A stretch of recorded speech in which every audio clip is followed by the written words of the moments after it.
Behind the trainers, the 7-touch trainer, like I said, it's visual, so everything is done visually. So I mean, to me, so one of the first things behind the shoe is the fact that it identifies 7 locations. 5 locations are by the patches there. So the yellow being the first one, which is a striking patch. Number 2, which is the green, which is the in-step passes, which is probably the more traditional passes that you see most players always making. Number 3.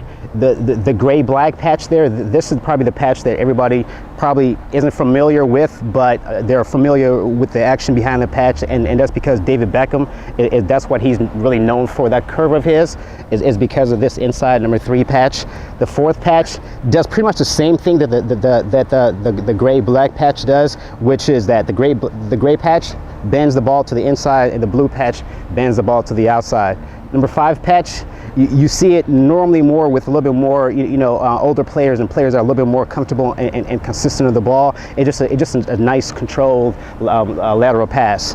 And the other 2 patches, number 6 and 7, which are not numbered, are really more identifiable, are the soccer ball, which is for push dribbling. And push dribbling, if you want to show them push dribbling, which is literally just going forward and pushing the ball forward. And the idea behind this is that a lot of kids, like I said before, they like to use their toes to try to kind of poke the ball forward.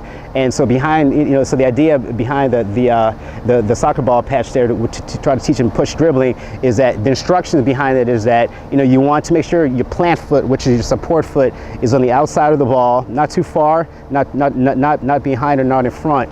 And then the ball that's actually, the foot that's actually going to make contact with the ball is going to actually touch the ball right in the center. And the description that I like to use with the kids is that, I like to tell them that visualize the soccer ball having a smiley face on there. You got 2 eyes at the top, a nose, and a smiley mouth at the bottom. And so what you want to do is make that soccer ball contact the nose of that face. And so the idea behind it is just a push dribble. So do a couple push dribbles forward, and then stop it.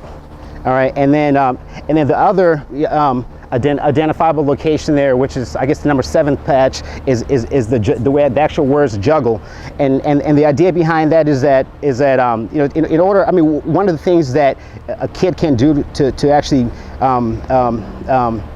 better, I'm trying to think here, what's the best way to do it? To probably really get better control of the ball is you've got to be able to be comfortable at juggling. And if you can juggle for the most part, honestly, you've got pretty good ball control and pretty good confidence.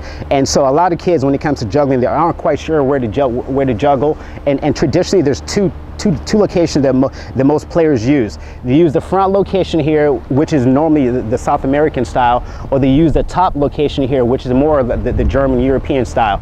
Most players are going to tell you always use the front. It's a little bit more comfortable. You get a little bit more control on the ball.